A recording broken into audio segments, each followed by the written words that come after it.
ज्ञान गंगा नहालो प्यारे मना, ज्ञान गंगा नहालो प्यारे मना, ज्ञान गंगा नहालो प्यारे मना, ज्ञान गंगा नहालो प्यारे मना, गंगा नहालो प्यारे मना, अपनी बिगड़ी बना लो प्यारे मना, अपनी बिगनी बना लो प्यारे मना, गंगा मना लो प्यारे मना, लो प्यारे मना, ज्ञान गंगा नहा लो प्यारे मना, अपनी बिगड़ी बना लो। जो हमारे जीवन में बिगड़ा, हमारे जीवन में क्या बिगड़ा? हमारे जीवन में यही बिगड़ा है जो हम लोग जन्म मरण के इस चक्र में फंसे हुए हैं। हम लोग जो इस जन्म मरण के चक्कर में फंसे हुए हैं, इसीलिए संत महापुरुष आप लोगों को गांव-गांव, शहर-शहर, गली-गली जाकर के आप लोगों को जगाने का प्रयास करते हैं। आप लोग देखिए एक तीर्थ लगा हुआ है एक गंगा में, वहाँ लोग आज स्नान कर रहे हैं। तो संत महापुरुष कहते हैं, सतगुरु कबीर साहब कहते हैं कि तीर्थ नहाए एक फल और संत मिले फल चार और सतगुरु मिले अनंत फल, कहे कबीर विचार। सतगुरु कबीर कहते हैं कि तीर्थ नहाए एक फल, वहाँ हम लोग गंगा में स्नान करते हैं तो एक ही फल मिलता है। कौन सा फल? हमारे तन की सफाई होती है। और संत मिले फल चार, संतों को मिलने से चार फल मिलता है। कौन सा फल? हम तो साधारण में सहज में इसका अर्थ लगाते हैं। हमारे जो चारों अंतकरण, मन बुद्धि चित्त अहंकार, ये चारों अंतकरण हमारे पवित्र हो जाते हैं, निर्मल हो जाते हैं। और सतगुरु मिले अनंत फल, कहे कबीर विचार। सतगुरु के मिलने से अनंत फल है, उस पर हम लोगों को विचार करना चाहिए, उसका कोई अंत नहीं है। आज देखिए लाखों करोड़ों लोग कुश्ती लगाएंगे।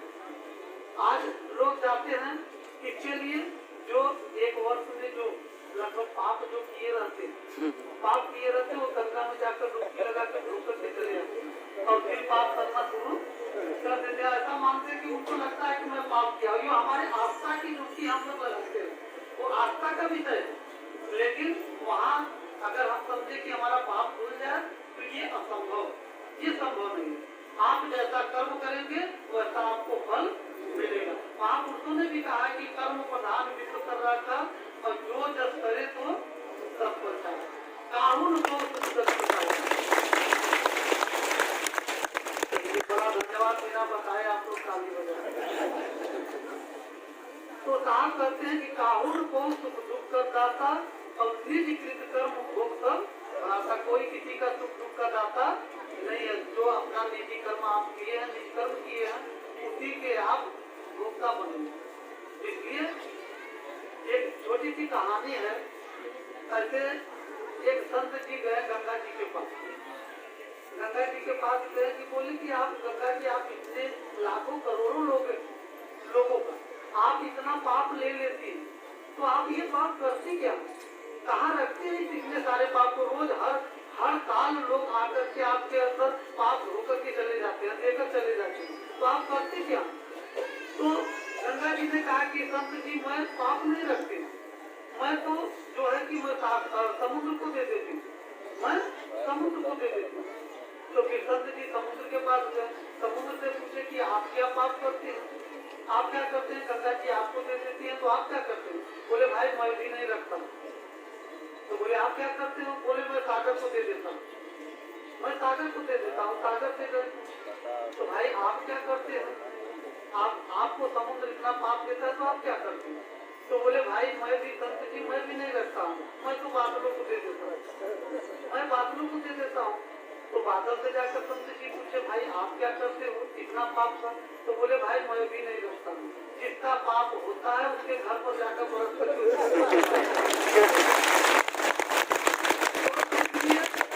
हम लोगों को वापस मिल जाता है। तो हम ऐसा सत्कर्म करें कि हम पाप करें ही ना, तो धोने की जरूरत ही नहीं होगी। तो इसलिए हम हमें अपने जीवन को निर्मल बनाने के लिए, पवित्र बनाने के लिए, हमें अपने जीवन, हम आप लोग देखते हैं, हम लोग घर सुंदर बनाने का प्रयास करते हैं।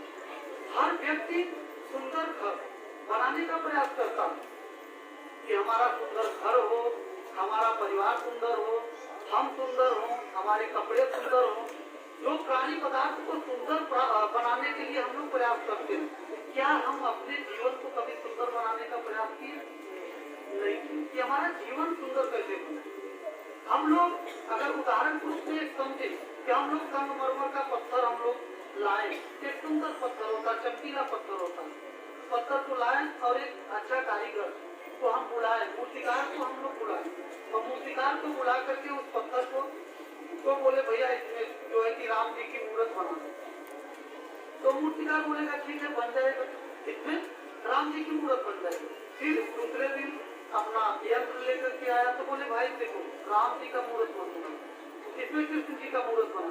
तो बोले भाई कृष्ण जी का भी मूर्त बन जाएगा। तो फिर दूसरे दिन वो आया अपना सामान लेकर के, तो बोले भाई कृष्ण जी की मूर्त बन बना, इसमें कबीर की मूर्त बना। तो बोले कबीर की भी मूर्त बन सकती है। तो फिर वापस गया, फिर दूसरे दिन आया, बोले भैया से कबीर जी की भी मूर्त बन बना, इसमें शेर की मूर्त बना। तो बोले ठीक है शेर की भी मूर्त बन जाएगी। तो कहने का हमारा भाव है कि उस पत्थर पर संभावना है कि किसी का भी मूर्त बन सकता है, चाहे कोई पक्षी हो, कोई जानवर हो, कोई महापुरुष है, सबका मूर्त बन सकता है। उसी प्रकार से ये हमारा जीवन जो एक संगमरमर पत्थर और ये कारीगर, हम बाहर का कारीगर, ये तो दृष्टांत था, दृष्टांत अपने जीवन में हम लोग घटा करके देखें कि हमारा जो हमारे अंदर ही कारीगर बैठा हुआ है, वो कारीगर कौन है? ये कारीगर हमारा मन है। और यंत्र कौन है? यंत्र कौन हमें कुदरत में पहले से दे करके बैठा, हम लोगों के पास पहले से। ये यंत्र क्या? हमारी इंद्रियां, हमारे मन और हमारे में इंद्रियां जो है, ये हमारा क्या है? यंत्र। और ये यंत्र हम लोग अपने जीवन को सुंदर बनाने के लिए हम मन रूपी यंत्र का प्रयोग करके और हम इंद्रिय रूपी यंत्र का प्रयोग करके हम अपने जीवन को सुंदर बना सकते हैं। और इसी प्रकार से हम आज तक सत्य कविता से किसी सज्जन ने पूछा, वो भक्ति करते था सज्जन कि मैं भक्ति करता, कौन सी भक्ति करता? मैं माला फेरता। मैं क्या करता हूँ? मैं माला फेरता हूँ। मैं कोई भी इष्ट देव, चाहे राम राम करिए, चाहे सतगुरु करिए, चाहे कोई भी जाप आप जिसको इष्ट देव मानते हो, कोई भी जाप करता हो। तो बोले मैं जाप करता हूँ, माला फेरता हूँ। सतगुरु कबीर साहब से सज्जन ने पूछा कि क्या ये सुमिरन है? क्या ये भक्ति है? क्या इसे ही सुमिरन करते हैं? तो सतगुरु कबीर साहब कहते हैं कि नहीं, ये सुमिरन नहीं। वो व्यक्ति बोलते हैं कि क्यों? तो बोलते हैं कि माला तो कर्मे थे। सतगुरु कबीर साहब कहते हैं माला तो कर्मे थे और जीव फिरे मुख मार और मनवा तो चौथी फिरे, या तो सुमिरन। साहब कहते हैं कि माला तो तुम हाथ से फेर रहे हो, कर्म से फेर रहे हो, इससे परमात्मा से क्या संबंध? ये तो मरण धर्मा है। आप ये मरण धर्मा से आप जाप करेंगे तो अमर धर्मा में नहीं ले जाएंगे। तो इसलिए साहब कहते माला तो करने के लिए जीव फिरे मुख मार, इसलिए आप जो भी जाप कर रहे हैं ये तो जीव मुख में फिर रहा है। और मनवा तो चौथी फिर आप माला फेर रहे हैं, वही जाप कर रहे हैं और उसके बाद मन जो है विषय विकारों में घूम रहा है, पड़ोसी बढ़ रहा है, उसकी टांगे कैसे खींची जाए कि वो उससे किससे लड़ाया जाए तो पीछे है। तमाम प्रकार से विषय विकारों में हमारा मन घूमता है। तो साहब कहते हैं कि ये सुमिरन नहीं है। तो सज्जन ने पूछा कि सुमिरन है क्या? मैं सुमिरन कैसे करूं कि मेरा ये जीवन धन्य बन जाए, इस भवसागर से, इस दुखों से मैं पार हो जाऊं?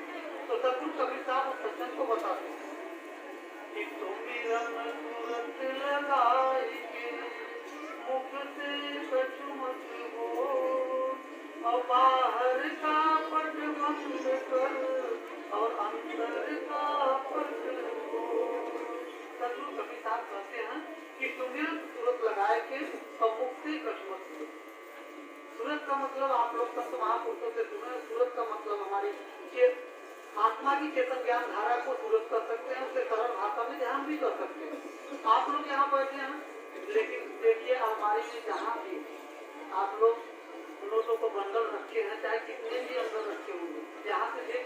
बनाकर। देखिए देख रहे हैं आप लोगों की कर्म दृष्टि नहीं है, लेकिन आप लोग अपने ध्यान से सूरज की दृष्टि से आप लोग देख रहे हैं। तो सदगुरु कबीर साहब कहते हैं कि सुमिरन सूरत लगाए के और मुख से कठोर मुख से बोलने की जरूरत नहीं है, क्योंकि साहब कहते हैं कि 3 गुणों की भक्ति में और टूट मुआ संसार और कहें कबीर निज नाम बिन कैसे उतरो पास। जब तक अपने आत्म देव को आप प्राप्त नहीं कर पाएंगे तब तक परमात्मा का दीदार नहीं हो सकता। आप लोग कहानी भी सुने होंगे, साफ कहते हैं कि बाहर का पट बंद कर और अंदर का पट सूरत पति संसार में कांटे पर ये दूर और सूरत बांध स्थिर करो आठों पहर हजूर। इसलिए साफ कहते हैं कि हमारी जो सूरत है, हमारी ये संसार में सूरत बिखरी हुई है, हमारा ध्यान जो हमारी चेतना संसार में बिखरा हुआ, इसे साफ कहते हैं इससे बांध करके स्थिर करो आठों पहर जो परमात्मा की कृपा। परमात्मा तो निरंतर हमारे पास है, बिना परमात्मा का एक श्वास भी आप नहीं ले सकते, बिना आत्मा का एक श्वास भी नहीं ले सकते हैं। तो परमात्मा और आत्मा हमारे पास है, कहीं दूर नहीं है, लेकिन हम अज्ञानवश हम भूलवश परमात्मा को हम बाहर ढूंढते। इसीलिए साहब कहते हैं एक बड़ा सुंदर प्यारा भजन है साहब कि घूंघट के पट खोल सबको पिया मिले, घट के पट खोल रे तुझे पिया मिलेंगे, पट खोल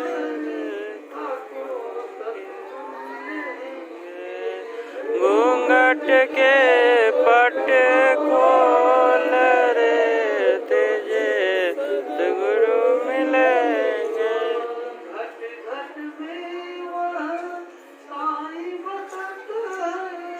घट घट में वो साईं बसत हैं, बोल रे कटुक वचन मत बोल रे तुझे मिलेंगे। साफ कहते हैं कि घूंघट का पट साफ संसार के भौतिक पदार्थों से प्राणी पदार्थों से उपमा देकर के सब अध्यात्म लेकर के जाते हैं। इसीलिए साहब कहें कि साखी आखी ज्ञान की, सदगुरु कबीर साहब कहते हैं मेरी साखी साखी ही नहीं है, वो ज्ञान की आँखें हैं। साखी आखी ज्ञान की समुझ देख मन माय और फिर साखी संसार का झगड़ा छूटत ना। अगर झगड़ा मिटाना है तो बिना साखी बिना गवाही का झगड़ा नहीं मिट सकता। तो साहब कहते घूंघट का पट। आज भौतिक जीवन में हम लोग देखते हैं संसार में कि माता जो बहनों की शादियाँ होती है वो घूंघट अगर करे रहती हैं तो अपने पति का दीदार नहीं कर सकती, उनका रूप नहीं देख सकती। उसी प्रकार से साहब कहते हैं हम लोग कौन सा घूंघट ओढ़े हैं, विषय विकारों के घूंघट ओढ़े हैं। काम क्रोध मोह लोभ देश अहंकार ईर्ष्या कलह कल्पना मोह माया की घूंघट हम लोग ओढ़े हुए हैं। जब तक उस अज्ञानता को घूंघट को उठाएंगे नहीं तब तक परमात्मा का दीदार नहीं हो सकता। तो इसलिए सदगुरु कबीर साहब हम लोगों को जगाने का प्रयास करते हैं। एक हम लोगों को साहब ऐसा दिव्य ज्ञान दिए हैं कि हम लोग अपना जीवन ऐसा पवित्र बना सकते हैं, हम अपने घर में ऐसे व्यवहार के साथ रहें कि आपके आस पड़ोस के आपका संस्कार लेकर के जीवन जीने के लिए मजबूर हो जाए।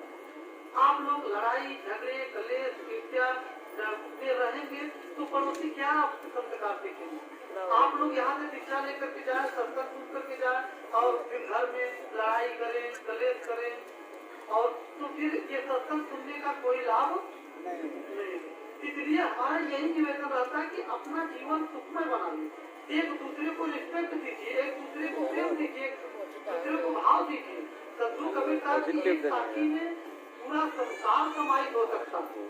साहब का साखी क्या है कि पोथी पढ़ पढ़ जगमुआ पंडित भयान को और ढाई आकर प्रेम का पढ़े सुपंडित हो। एक शब्द में पूरा विश्व समाहित हो जाएगा। कौन सा शब्द है? प्रेम। प्रेम एक ऐसा शब्द है कि प्रेम एक ऐसी छतरी है कि पूरा विश्व उसमें समाहित होता है। कंप्यूटर में ले लो हमें प्रेम का मार्ग चुनना चाहिए। कहा कहते हैं कि प्रेम बिना धीरज नहीं। जब तक आपके जीवन में प्रेम नहीं उदय होगा ताकि वीडियो कॉल करूँगा बस वीडियो लंबा कहीं ना जब तक धीरज नहीं आएगा सब कुछ सुना भी देते तब तक आपका सरारी में माइक लगा के नहीं हो सकता। साहब कहते हैं कि प्रेम बिना धीरज नहीं और विरह बिना वैराग और सदगुरु बिन जावे नहीं मन मनसा का दाग। इसलिए साहब कहते हैं कि पूजा गुरु की कीजिए और सब पूजा के मान और जो तू सींचे मूल को तो शाखा पत्र। तो साहब कहते हैं कि पूजा गुरु की कीजिए, सारा पूजा उसमें समाहित हो जाएगा। जो भी हवन यज्ञ पूजा जो भी पूजा पद्धति है सारा पूजा किससे है? गुरु। आज ये संसार भी गुरु से ही चल रहा है, गुरुत्वाकर्षण के कारण चल रहा है। आज आप लोग पढ़े लिखे हैं, विज्ञान आप लोग पढ़े तो साइंस तो पढ़े ही है आप लोग। आज ये संसार ये जो ब्रह्मांड हम लोग देख रहे हैं, जो आकाश गंगा हम लोग देख रहे हैं और बिना गुरु का ये आकाश गंगा भी नहीं चल सकता। ये पृथ्वी सूरज जितने भी ग्रह हैं कोई ग्रह नहीं चल सकता। आज गुरुत्वाकर्षण जिसे गुरुत्व कहते हैं, गुरुत्वाकर्षण के कारण ही सारे ग्रह अपने अपने दूरी पर चलते हैं। अगर गुरुत्वाकर्षण हट जाए जिसे हम लोग गुरु कहते हैं, गुरु हट जाए तो फिर आप लोग देखिए सारे ग्रह आपस में टकरा करके ब्लास्ट हो जाए। आप लोग उठ तो नहीं रहे हैं, उबल तो नहीं आ रहा है? नहीं साहब, नहीं तो सब लोग नहीं बोले हैं तो हम नहीं साहब ऐसा बात नहीं है। तो इसलिए अगर उबल हो तो आप लोग ऐसे आप लोग मरे मरे ऐसे बैठे रहेंगे, मुझे बैठे रहेंगे तो अच्छा नहीं लगे। कम से कम आप उसके अच्छे हमारी वचन अगर कोई आपको अच्छा लगे तो तुरंत ताली बजा करके उन्हें धन्यवाद देना चाहिए। इसलिए अपने जागरण के लिए आप लोग अपना जागरण कर सकते हैं, हम लोगों का नहीं। हम लोगों का जागरण नहीं करेंगे, आप लोग अपने कोई अगर उन पर मन हावी होगा, मन देवता अगर हावी होंगे तो क्या करेंगे? आपको नींद लाएंगे, नहीं तो संसार में लेकर घूमेंगे। कम से कम आपके ताली से एक जागरण बन जाएगा। अगर कोई सो भी रहा है तो भी जग जाएगा, कोई अच्छी बात तो हो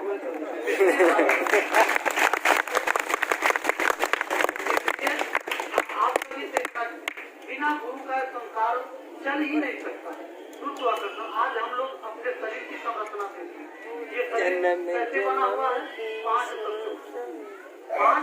तत्वों से बना हुआ और पांचों तत्व आपस में परस्पर विरोधी। आग पानी को देखना नहीं चाहेगा, पानी आग को नहीं देखना चाहेगा, लेकिन 5 तत्वों से बना हुआ है। लेकिन तब भी इसमें कोई लड़ाई नहीं है, तब भी शरीर चल रहा है। पांचों तत्व आपस में परस्पर विरोधी है, लेकिन तब भी ये शरीर चल रहा है। क्यों चल रहा है? उसी गुरु के कारण चल रहा है, उसी गुरुत्वाकर्षण के कारण चल रहा है। वो गुरु कौन है?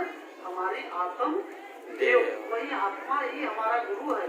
जो हम लोगों को जो देही गुरु होते हैं, ये देही गुरु आपके अंदर जो विदेही गुरु विराजमान है, उस विदेही गुरु का ज्ञान आप लोगों को देते हैं। ये शरीर चल रहा है तो आपके विदेही गुरु से जो सूक्ष्म गुरु आपके अंदर विराजमान है, जिसे हम लोग आत्मदेव कहते हैं। और वही आत्मदेव वही गुरु अगर इसमें से शरीर से निकल जाए तो 2-3 घंटे में ये सामना करना चालू हो जाएगा, इसमें से बदबू आना शुरू हो जाएगा। तो उसी गुरु को प्राप्त करने की हमें जरूरत है, उसी गुरु की पूजा करने की जरूरत है। क्योंकि हम लोग पेड़ पौधे देखते हैं, पत्ती लगा हुआ है, फल लगा हुआ है, फूल लगा हुआ है। अगर वो मुरझा रहा है तो क्या हमें डाली कर पत्ते पत्थर पर पानी देने की जरूरत है? ना नहीं देने की जरूरत है। हमें अगर हम जड़ में पानी देते थे तो सब पत्ते फूल पौधे सब हरे भरे हो जाएंगे। तो उसी प्रकार से हमारे आत्मा की आप पूजा कर लेंगे तो सारा पूजा उसमें समाहित हो जाएगा। उसी आत्म देव के नाम से सारा पूजा आप लोग हाथ भी जोड़ेंगे, हवन भी करेंगे। तो किसके द्वारा करते हैं कि और कोई भी जाप करेंगे। आप लोग 52 अक्षर से ही जाप करते हैं, कोई भी जाप बनाएंगे तो 52 अक्षर से इसकी उत्पत्ति होती है। तो इसका प्रलय भी होता है। जो आपके मुख से अगर निकला, जिह्वा के द्वारा, तालु के द्वारा अगर जो शब्द बाहर निकला तो फिर उसका समाप्ति भी एक दिन हो जाएगी। इसीलिए साहब कि 3 गुणों की भक्ति में रूप मुआ संसार। अब कहें कबीर निज नाम फिर कैसे उस रूपा, अपने स्वरूप को जानने के लिए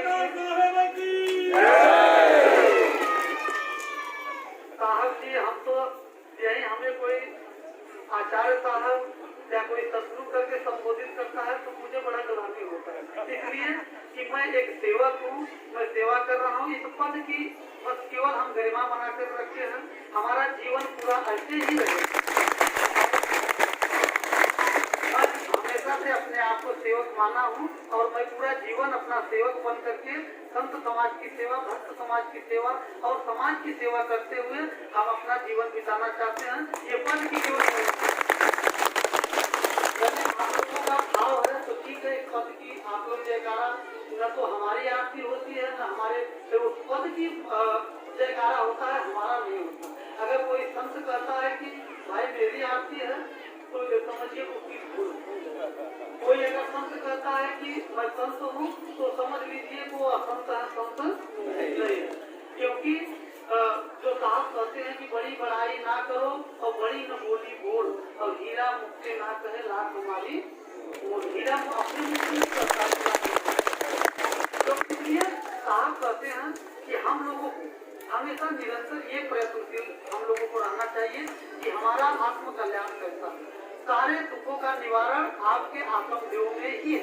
आप आत्मदेव की पूजा कर लीजिए, सारा दुख आपका समाप्त हो जाएगा। क्योंकि हमारे मन में पहली बात तो दृढ़ता नहीं आती, हम अपना हमारा मन सुविधा में लगा रहता है कि पता नहीं साहब जो है कि जरा सा दुख जीवन में आया कि हम आप विचलित हो जाते हैं कि साहब की शक्ति कमजोर पड़ रही है, चलो किसी और के शरण में चला जाते हैं, किसी और के शरण। अभी हमारी एक बहन जी जो है बड़े दुख के साथ रो करके वीडियो कॉलिंग किए थी और अब पता नहीं उनको हमने कहा कि आपको दुख क्या हुआ, तो बोले कि सब लोग हमको हमारे जो है पति जी हैं और हमारे बहन जी हैं वो भक्ति से जुड़ी हुई, उनकी सभी बहन और एक दो बार आई है।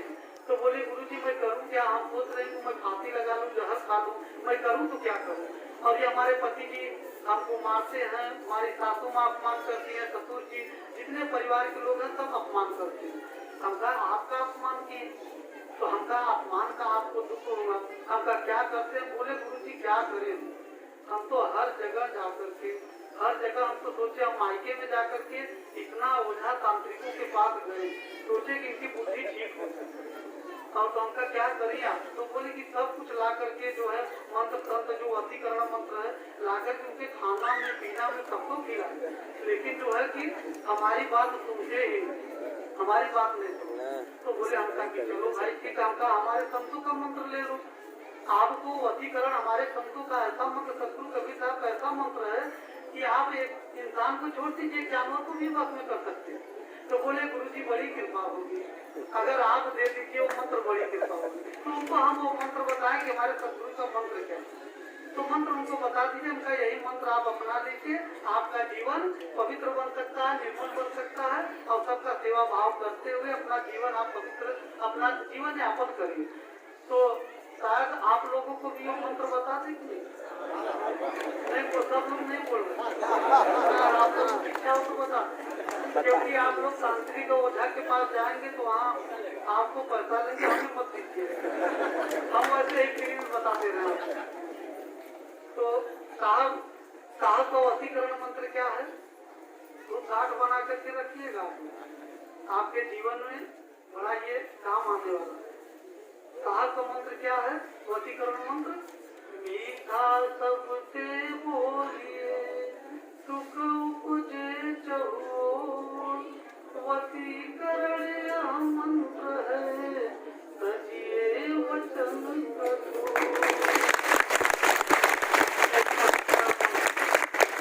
करते हैं कि यही वशीकरण मीठा सबसे बोलिए और सुख उपजे चहो, और वशीकरण यह मंत्र है सजिए वचन। इसलिए साहब कहते हैं कैसी वाणी बोलिए मन का आपा खोज और को शीतल करे आप शीतल खोज। ऐसी वाणी बोलिए कि बोलता है झगड़ा, ऐसा वाणी मत बोलिएगा कि बोलता है झगड़ा। आप लोग वास्तव में अपने जीवन में अपने वाणी में मिठास लाइए, प्रेम की वाणी बोलिए।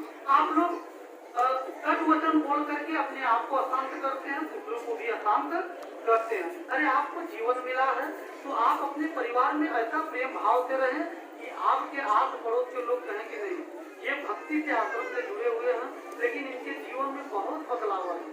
और आप लोग शिक्षा लेकर के उसके बाद लड़ाई झगड़े करेंगे, कलेश करेंगे अरे बोलेंगे कि गुरु जी सबसे पहले तो गाली साधु को पड़ेगा कि संत महापुरुष का सिखाते हैं भैया वहाँ ये लोग लड़ाई झगड़े कलेश कर रहे हैं। तो इसलिए आज यहाँ एक संकल्प लेकर के आप लोग जाइए कि आप लोग अपने जीवन में निर्मलता लाएंगे, पवित्र लाएंगे, अपने वाणी में मिठास लाएंगे, कट वचन किसी को मत, कोई गलतियाँ सभी से होती है। पूरा जो भोजन मैं चला बुरा न मिलिया कोई, और जो दिल खो जाए अपना तो मुझसे बुरा न हो। जो ताको काटा कोई ताए कोई तो फूल, और ताको फूल के फूल है वाकी को फूल। इसीलिए साहब हम लोगों को कहते हैं कि निंदक नीरे राखी आंगन कुटी छवार, और बिन पानी साबुन बिना निर्मल करे आंगन। अब तो आंगन कहाँ रह गया? एक कौन सी एक भगत जी पूछ रहे थे साहब जी, अब तो आंगन हम लोगों का खत्म हो गया। पहले बकरी बनती उसमें आंगन होता, अब तो ऐसे ऐसे मकान बन उसमें आंगन है ही नहीं है। तो कैसे हम निंदक को आंगन में रखें? तो हमने कहा भैया किस आंगन की बात साहब कर रहे हैं? अपने हृदय रूपी आंगन की बात कर रहे हैं, हृदय में बता कर रखिए। बिना पानी और साबुन का आपका निर्मल स्वभाव बना देगा। तो इसलिए अब आप लोग दूर दराज से आए हैं। एक भगत जी का प्रश्न भी था, क्योंकि अब काफी समय भी हो चुका है, 3 बज गया। तो आप देखिए धूप भी हो गया है, कुदरत भी हम लोगों को सुन लिया। आप देखिए भगवान जो सूरज देवता भी हम लोगों का सुन लिया। तो आज हम लोग एक भगत जी का प्रश्न था हम लोग कि साहब जी अगर हम लोग जो साधना करते हैं, जो ध्यान करते हैं, उस ध्यान को प्राप्त करने के बाद, वो सार नाम प्राप्त करने के बाद, उस सार सत्य की अनुभूति होने के बाद मुझे कैसे ये प्रत्यक्ष विश्वास हो जाए कि नहीं यही सार सत्य? क्योंकि ब्रह्मांडी शब्द भी इसमें है। तो शब्द जो है कि 3 प्रकार के होते हैं, वर्णात्मक, घनात्मक और एक स्वतः जो सिद्ध शब्द है। ये 3 शब्द है। तो इसमें हमें कैसे हमें पूछता इसका मापदंड क्या है कि मुझे ये मालूम हो जाए कि नहीं यही सार सत्य? क्योंकि सार सत्य को हमने तो अनुभव किया नहीं है, उसको हमने सुना नहीं है, उसको न देखा है, उसकी अनुभूति नहीं किया। तो उसको हम प्रत्यक्ष कैसे हम समझ सके, विश्वास कर सके कि यही सार सत्य? इसका क्या मापदंड है? तो वास्तव में अगर हम लोग चिंतन करें कि सार सत्य की जो हम लोग प्राप्ति करने के लिए सार सत्य हम लोग परमानंद की अवस्था को हम कर सकते हैं। उस अवस्था को प्राप्त करने के बाद आज हम लोग देखिए एक उदाहरण में हम लोग समझने का प्रयास।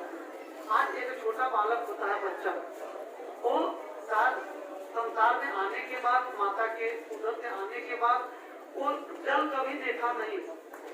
जल छोटा बच्चा देखा है? नहीं देखा। लेकिन उसको प्यास जब बच्चे को लगती है, जब तड़प लगती है प्यास की, तो जब वो बच्चा रोता है तो माता क्या करती है? माता दूध पिलाएंगे, शहद चटाएंगे, मीठा चटाएंगे। तो क्या करेंगे? तो बच्चा तब भी उसके बाद रोता ही रहेगा, क्योंकि उसको तो प्यास लगी है। न तो वह बोल सकता है, न तो बता सकता है, न तो पानी दिखा सकता है। छोटा बालक है, कैसे अब वो कैसे पानी मांगे? तो अगर माता अगर वो चम्मच से जैसे ही पानी उसके मुख में बच्चे को डालती है, तुरंत वो बच्चा पी करके और उसका मन जो है तृप्त हो जाता है। उसके बाद फिर उसकी सारी तृष्णा मिट जाती है। उसी प्रकार से जिस हम परम आनंद की अनुभूति करना चाहते हैं, जिस परम पद को हम प्राप्त करना चाहते हैं, जिस सार नाम को हम प्राप्त करना चाहते हैं, जिस सार शब्द की जिस शब्द की अनुभूति हम करना चाहते हैं, उसे प्राप्त करने के बाद फिर सारी इच्छाएं समाप्त हो जाएंगी। लेस मात्र कोई मन में इच्छा रही नहीं जाएगी। आप पूर्णतः एकदम संतुष्ट हो जाएंगे कि बस अब इसके बाद कोई भी वस्तु है ही नहीं। और ब्रह्मांडी जो भी साधना आप करेंगे, टकटकी, दृष्टि, ध्यान, योग, निरंजन, ये सब आप लोग जो भी साधना करेंगे, इसमें इच्छाएं बनी रहेंगी, मन में एक इच्छा बनी रहेगी। नहीं, ये ठीक नहीं है, ये साधना अच्छी नहीं है। अगला चले अगले गुरु के पास, क्योंकि आप लोग कोई भी भ्रांति में मत पड़िए। तमाम ऐसे संत महापुरुष हैं कि ऐसे लहजेदार वाणी बोलेंगे, आपको लगेगा ऐसे शब्द की चाशनी आपको देंगे कि आपको लगेगा एकदम महापुरुष के। मैं अपने आप को ऐसा मत मानिएगा मैं अपने आप को सिद्ध कर रहा हूँ, ये मत मानिएगा। हम संत महापुरुष ऐसे आप वाणी के जाल में फंस करके अपना जीवन व्यर्थ में बिता देते हैं। अपना बस इस गुरु के कभी आप कोई साधना करना ही नहीं चाहता कि मैं साधन करके और उस परम पद को प्राप्त करने के लिए अभ्यास की जरूरत है। गुरु के द्वारा थ्योरी मिलता है, प्रैक्टिकल आपको और हमें करना ही पड़ेगा। बिना प्रैक्टिकल का उस परम पद को आप प्राप्त नहीं कर सकते, उस सत्य की अनुभूति नहीं कर सकते। इसलिए किसी भी गुरुजनों के संत महापुरुषों की वाणी सुनेंगे, आप तमाम प्रकार से वाणी को तोड़ मरोड़ करके पेश करेंगे। आप सोचेंगे नहीं बहुत सिद्ध, अगर ऐसे ही सिद्धता अगर मालूम होता है कि नहीं, इससे ही सिद्धता होती है। आप लोग भी अभ्यास करके बोल सकते हैं, आप लोग भी प्रैक्टिकल करके बोल सकते हैं। वाणी से सिद्धता नहीं, वो साधना का विषय है। वाणी का वह खेल नहीं है, स्वर व्यंजन का खेल नहीं है। घट का मौन विधान मानो ना मानो, यही है भजन भगवान मानो ना मानो। इसलिए साहब कहते हैं कि 52 अक्षर जीव धारा, आदि अक्षर जिह्वा से है, और जो नर करे 52 के फेरा, तो नर गए काल के फेरा। इसलिए साहब कहते हैं कि सूरत समानी नीरत में और नीरत भई निराधार, और सूरत नीरत परिचय भय और भूल गए सिंधु। आप लोग कुछ साधकों को समझ में आता हो, कितनी माताओं बहनों के ये सब ऊपर से जाता हो कि साहब शब्द ये अक्षर ये कहाँ बात कर रहे हैं। इसलिए साहब कहते हैं कि 52 अक्षर जीव धारा, आदि अक्षर जिह्वा से धारा। हमें अपने सूरत को जगाने की जरूरत है, अपने सूरत को शब्द में स्थिर करने की जरूरत है, और वो स्थिरता आएगा आपके जीवन की पवित्रता से, निर्भरता से। इसलिए सतगुरु कबीर साहब कहते हैं कि कबीर मन निर्मल भया, जैसे गंगा नीर, पाछे पाछे हरि फिरे, अब कहते कबीर कबीर। आपका मन परमात्मा को कहीं भी ढूंढने की जरूरत नहीं है। अपने मन को बस पवित्र कर लीजिए और आपको परमात्मा को कहीं ढूंढने की जरूरत नहीं है। अब काफी समय भी हो चुका है, अब ऐसे बोलते रहेंगे तो समाप्त होने वाला थोड़ी ना साहब की वाणी। तो इसलिए हम आप लोगों को इतना निवेदन करेंगे कि आप लोग ये आरती पूजा रखा जाएगा, क्योंकि आप लोगों को दूर दराज जाना भी है, कितने लोगों को, कुछ लोगों को रुकना है, जाना भी है। तो आप लोग फूल समर्पित करके सतगुरु के अपने सच्चे मन से, पवित्र मन से फूल रख करके प्रणाम करिएगा और साहिब बंदगी करिएगा, तुरंत निकलते चले जाइएगा। ये नियम का आप लोग इस नियम को फॉलो करेंगे, तभी आप लोगों को सच्चे भक्त होने का, आप लोगों को संत महापुरुषों के द्वारा सभी आशीर्वाद या आशीष मिलेगा। और हम एक बार हमारे भैया जी देखिए, एक उनका नाम शायद हम भूल गए हैं, हमारे बड़े गांव के भैया जी शायद आए नहीं हैं, और एक हमारे बरपाल भैया जी हैं, उनका नाम थोड़ा सा हम भूल रहे हैं। लेकिन हमारे भैया जी के द्वारा एक समर टेबल और एक स्टार्टअप, ये संतों की सेवा में जल के लिए अब उनका एक अनुदान मिला है, उनके लिए ताली बजाकर हमारे देखिए जितने भी बाउंड्री वाल हो रहा है, ये बाउंड्री वाल लोग कहते हैं तो बड़ा हमें खिलाने होता है कि साहब आप करते हैं तो बहुत बड़ा आपका भैया आपका कभी हमारे भक्त समाज बना रहे हैं। मैं क्या, मैं तो सेवक हूँ, मुझे जो मिलता है मैं बना, मैं तो सेवक की सेवा कर रहा हूँ। और जो भी हमारे भक्त समाज इस भंडारा में सहयोग किए हैं, इस कार्यक्रम में सहयोग किए हैं, उन भक्त समाज के लिए एक बार आप लोग धन्यवाद देते थे। सहयोग हमारे बाउंड्री में हुआ है। एक हमारे टीचर मास्टर साहब जी, वो आपके भक्ति से तो जुड़े नहीं है, लेकिन हृदय से तो वो जुड़े हुए हैं। एक हमारे भैया जी प्रमोद अनुराग तिवारी जी हैं, टीचर हैं, प्रोफेसर हैं, और उनके तरफ से, हमारे भैया जी के तरफ से एक ताली ईटा अनुदान आश्रम के बाउंड्री के लिए मिला हुआ है। और सभी के लिए जो हमारे जितने भी भक्त समाज हैं, धर्म प्रेमी हैं, जिनके तरफ से जो भी सहयोग आश्रम में मिला हुआ है, अपने लिए भी और सबके लिए भी आप लोग एक बार धन्यवाद देंगे।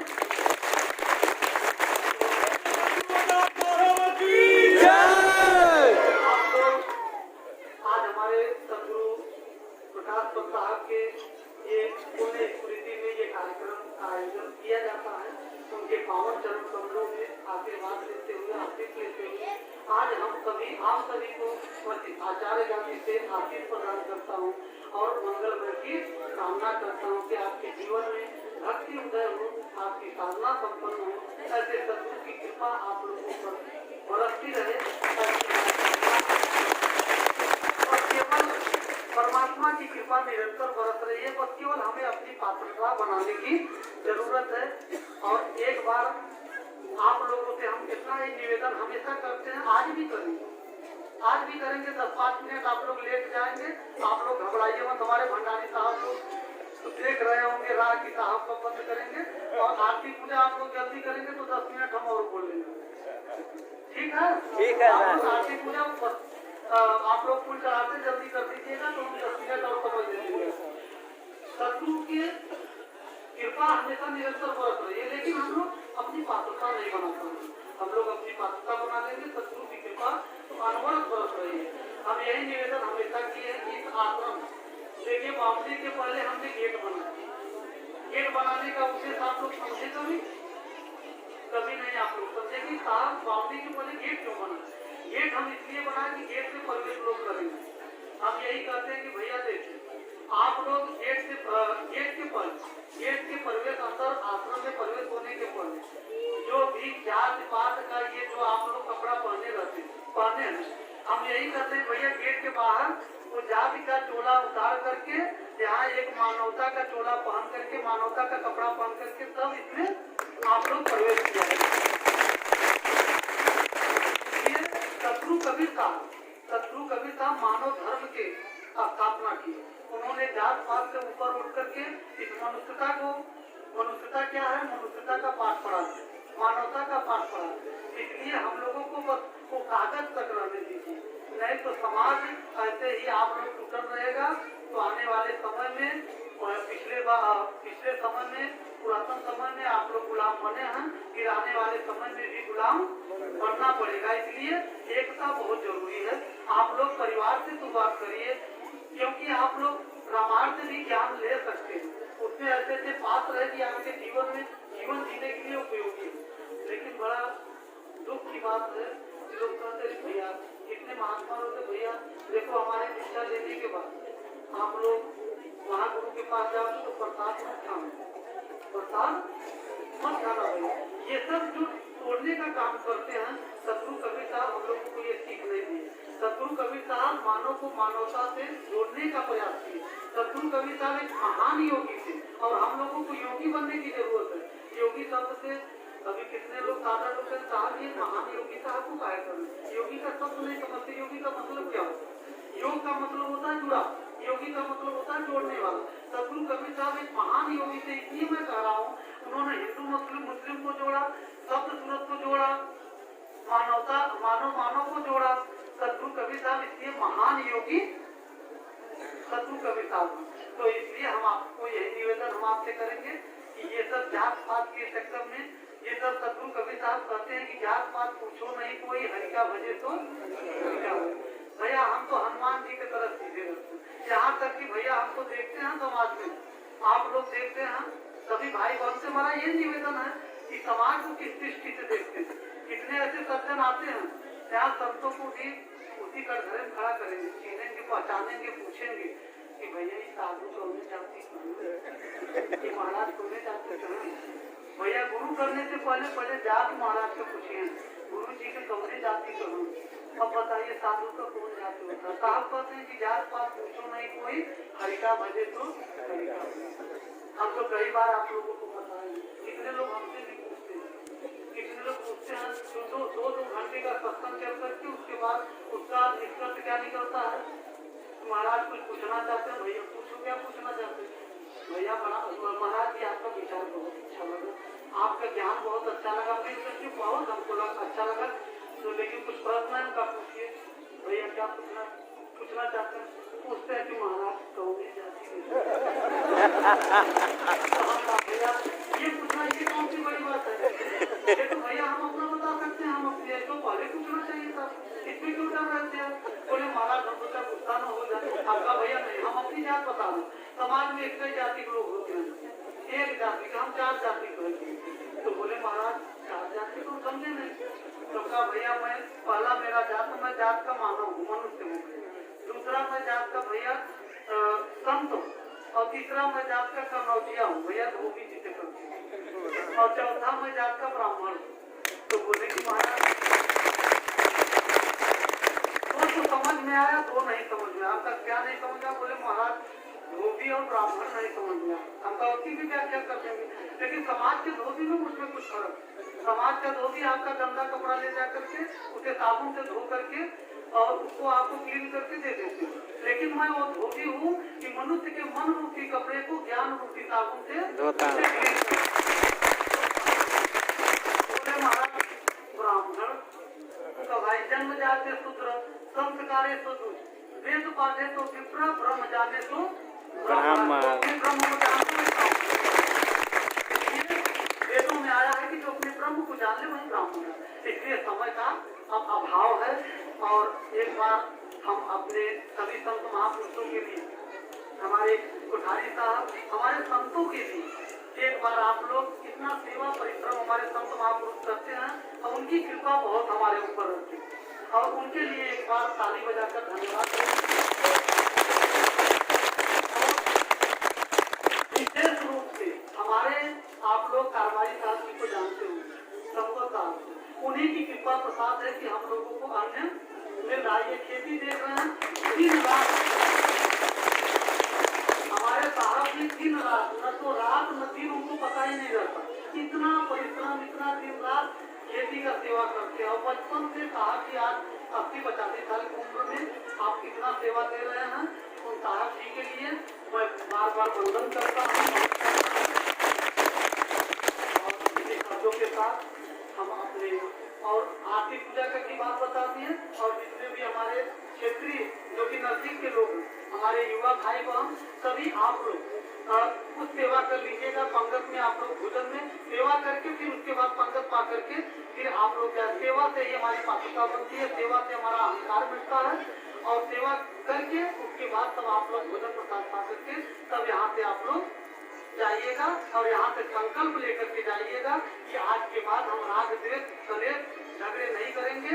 ऐसा आप लोग संकल्प करिए और ताली बजा के सभी लोग ये बताइए कि संकल्प लेंगे। आइए हम सभी इस संसार के लिए सुखमय की कामना करें। उसी वाणी के साथ हम अपने वाणी को विराम देंगे। उसी शब्द के साथ आप सभी भी निवेदन करिए इस संसार के लिए।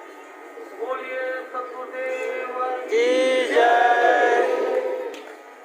दुखिया सब संसार है, दुखिया दाय न होय, दुखिया सब संसार है, दुखिया रहे न कोय। ऐसी मेरी कामना पूर्ण करो प्रभु, पूर्ण करो प्रभु। आज सभी घरों के लिए का, माताओं बहनों का, ऐसे ही हमारे जीवन, हमारे ऊपर भी आप लोगों की छाया बनी रहे, ऐसा प्रेम आप लोगों का बना रहे और आप लोग अपने हृदय में हमें बताए रहेंगे तो हम भी अपने आप को सौभाग्यशाली करेंगे। इसी शब्दों के साथ ध्यान देता हूँ। एक बार अपने दोनों हाथ ऊपर करके आप लोग जैसे घोष करेंगे सतगुरु के नाम पर।